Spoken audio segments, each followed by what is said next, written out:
사랑. 인류의 역사와 함께 시작된 이 감정은 수많은 시인과 예술가들에게 영감을 주었지만 동시에 우리를 한없이 헷갈리게 만드는 미스터리이기도 합니다. 누군가는 사랑을 운명이라 말하고 또 다른 누군가는 선택이라고 말하죠. 하지만 만약 이 모든 과정이 우리 뇌 속에서 일어나는 정교한 화학 반응의 결과라면 어떨까요? 오늘 우리는 사랑이라는 감정의 민낯을 과학의 눈으로 들여다보려 합니다. 특히 남성과 여성이 사랑에 빠지는 방식에 어떤 근본적인 차이가 있는지, 그리고 그 차이가 어디에서 비롯되는지 깊이 파고들 것입니다. 이 영상을 끝까지 보신다면 아마 당신의 연애 관계를 혹은 앞으로 만나게 될 인연을 완전히 새로운 시각으로 바라보게 될지도 모릅니다. 자, 이것이 바로 여성이 사랑에 빠지는 방식입니다. 그리고 이것은 남성이 사랑에 빠지는 방식이죠. 화면에 보이는 복잡한 호르몬들의 이름이 낯설게 느껴지실 수도 있습니다. 옥시토신, 바소프레신, 테스토스테론, 에스트로겐. 이 모든 호르몬들이 우리에게 말해주는 핵심은 간단합니다. 여성은 주로 관계의 정점, 즉 오르가슴을 느끼는 친밀한 순간에 깊은 사랑의 감정을 느끼도록 설계되었습니다. 반면 남성은 잠재적인 성적 관계를 상상하고 기대하는 과정에서 사랑에 빠지기 시작한다는 것입니다.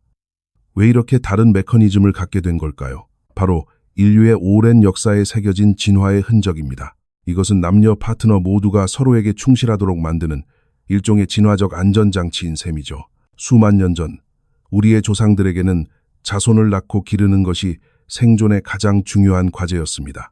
인간의 아기는 다른 동물들과 달리 태어나서 독립하기까지 굉장히 오랜 시간과 절대적인 보살핌을 필요로 합니다. 이 과정에서 부모가 모두 곁에 남아 아기를 함께 돌보는 것이 생존 확률을 극적으로 높이는 가장 확실한 방법이었죠. 결국 우리가 느끼는 그 낭만적이고 애틋한 사랑의 감정은 아이러니하게도 종족 번식이라는 매우 현실적인 목표에서 시작되었다고 볼 수 있습니다. 이러한 관점은 저명한 인류학자 헬렌 피셔 박사의 연구와 완벽하게 일치합니다. 그녀는 자신의 저서에서 우리가 사랑에 빠진다고 표현하는 복잡한 감정의 과정을 크게 세 가지의 뚜렷한 단계로 나눌 수 있다고 설명했습니다.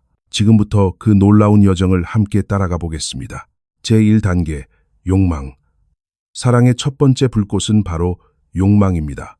이 단계는 상대를 향한 강렬한 성적 끌림이 지배하는 시기죠. 남성의 경우 이 욕망은 남성 호르몬인 테스토스테론과 직접적으로 연결되어 있습니다.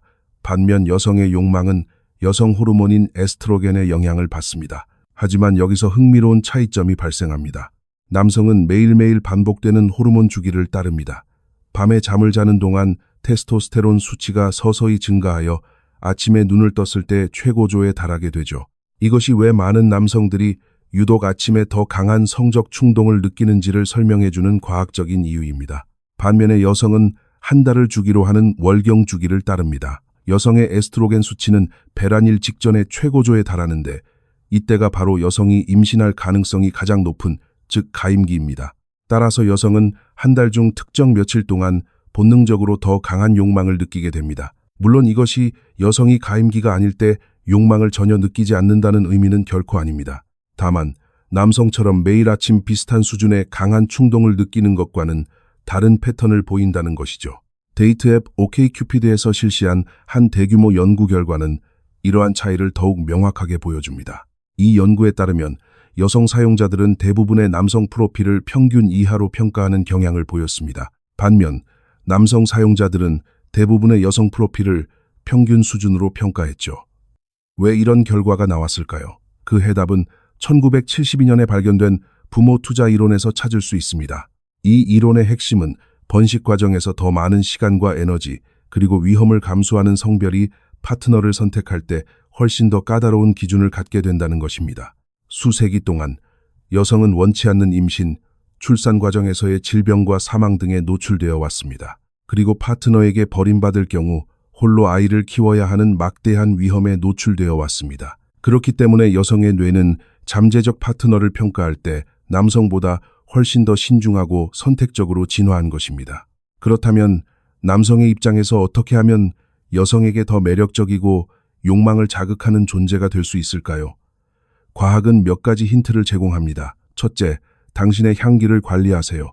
우리의 감각 중 청각이나 시각 같은 대부분의 감각 정보는 뇌에 도달하기 전에 시상이라는 중간 지점을 거쳐야 합니다. 하지만 후각, 즉 냄새는 이 과정을 건너뛰고 뇌의 감정 중추에 직접적으로 연결됩니다. 이것이 특정 향기가 우리에게 강렬한 감정이나 오래된 기억을 즉각적으로 불러일으키는 이유죠. 따라서 상대방의 욕망을 자극하고 싶다면 향수를 손목이나 목 뒤 같은 맥박이 뛰는 지점에 가볍게 뿌리는 것이 효과적입니다. 하지만 절대 과해서는 안 됩니다. 핵심은 그 향기가 오직 친밀한 영역, 즉 약 18인치, 다시 말해 45cm 이내로 가까워졌을 때만 은은하게 느껴지도록 하는 것입니다. 이렇게 되면 상대방은 그 좋은 향기를 맡기 위해 무의식적으로 당신에게 더 가까이 다가가고 싶어 하고, 이는 일종의 보상 회로를 형성하여 당신 곁에 더 머물고 싶게 만드는 강력한 유인이 됩니다. 둘째, 당신의 얼굴에 신경 쓰세요. 2013년 호주의 뉴사우스 웨일스 대학교 연구팀은 어떤 길이의 수염이 여성에게 가장 섹시하게 보이는지에 대한 흥미로운 실험을 진행했습니다.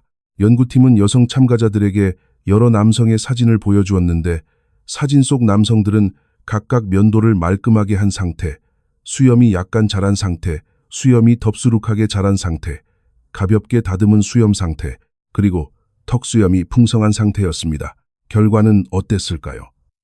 가장 매력적이라고 평가받은 것은 바로 덥수룩하게 자란 수염이었습니다. 이는 남성성을 충분히 드러내면서도 지나치게 공격적이거나 위협적인 인상을 주지 않는 절묘한 균형점이었던 것이죠. 반대로 가장 매력도가 낮게 평가된 것은 수염이 약간 자란 상태였습니다. 어중간한 상태는 오히려 지저분한 인상을 줄 수 있다는 의미입니다. 셋째, 당신의 외모를 가꾸세요. 우리는 이미 역삼각형의 탄탄한 몸매, 깨끗한 피부, 그리고 건강한 머릿결이 당신을 더 매력적으로 보이게 한다는 사실을 잘 알고 있습니다. 여기에 한 가지 재미있는 팁을 더하자면, 여성들은 빨간색 옷을 입은 남성을 볼 때 무의식적으로 더 성적으로 매력적이라고 인식하는 경향이 있다는 연구 결과가 있습니다. 빨간색이 열정과 힘을 상징하는 색으로 인식되기 때문일 수 있죠. 제2단계, 매력, 욕망의 단계를 지나면 관계는 두 번째 단계인 매력으로 접어듭니다. 이 단계는 단순히 상대방의 외모에 끌리는 것을 넘어 그 사람의 행동과 내면에 더 깊이 매료되는 시기입니다. 2022년에 발표된 한 연구는 남성과 여성이 연인에게 원하는 사랑의 언어가 어떻게 다른지를 명확하게 보여줍니다. 그래프를 보시면 알 수 있듯이 남성은 연인과의 신체적 접촉을 통해 사랑을 확인받고 싶어하는 경향이 더 강합니다. 반면 여성은 연인과 함께 보내는 시간의 질과 양을 통해 사랑을 느끼는 경향이 훨씬 더 강했죠.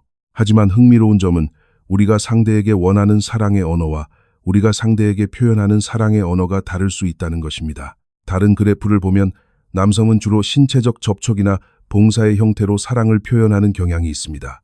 예를 들어 무거운 짐을 들어주거나 필요한 것을 챙겨주는 행동 같은 것들이죠. 반면 여성은 함께 시간 보내기를 포함한 다른 사랑의 언어들을 더 적극적으로 사용하는 경향을 보입니다. 이러한 차이는 파트너에 대해 생각하는 시간의 양과도 관련이 있을 수 있습니다. 평균적으로 여성은 깨어있는 시간의 약 54%를 자신의 파트너에 대해 생각하며 보내는 반면 남성은 그 비율이 약 44%에 그친다고 합니다. 하지만 단순히 그녀와 더 많은 시간을 보낸다고 해서 관계가 저절로 좋아지는 것은 아닙니다.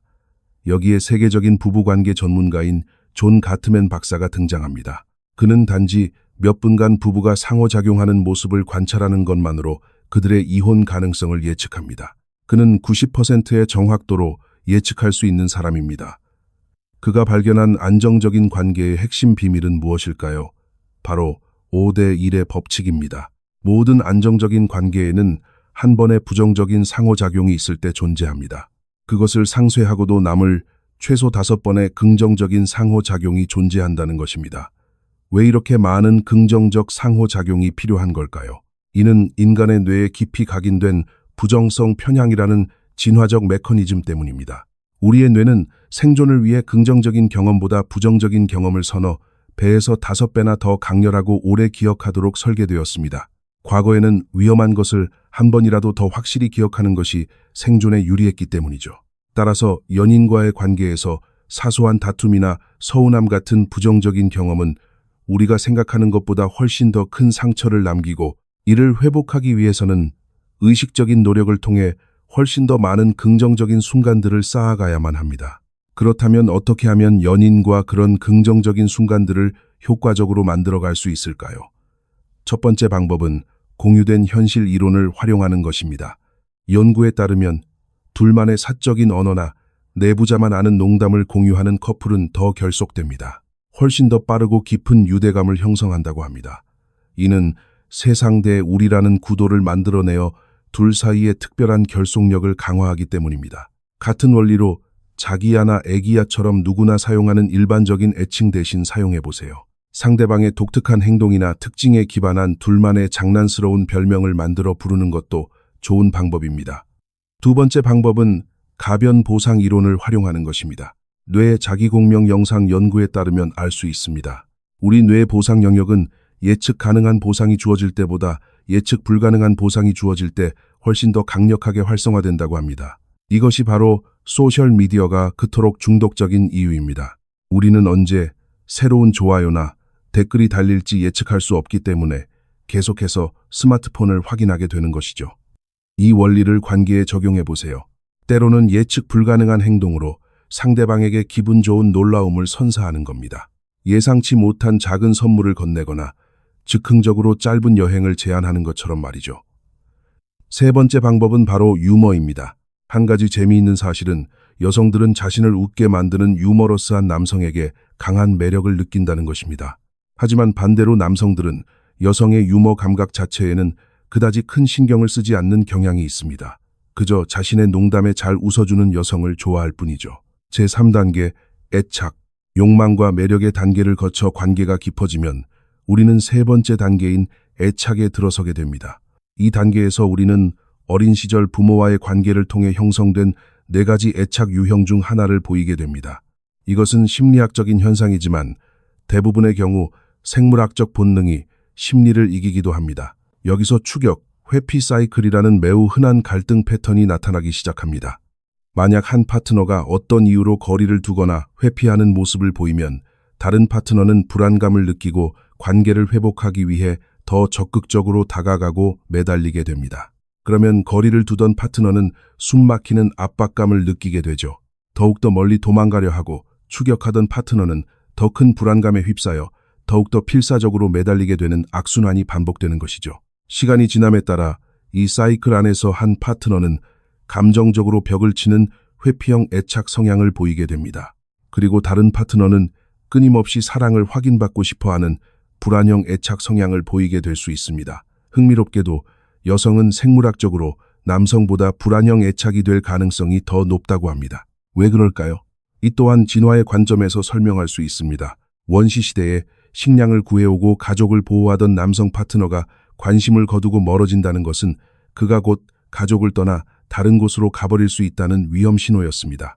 따라서 여성의 뇌는 파트너를 곁에 붙잡아두기 위해 그의 행동 변화에 더 민감하게 반응하고 불안을 느끼도록 진화했다는 것입니다.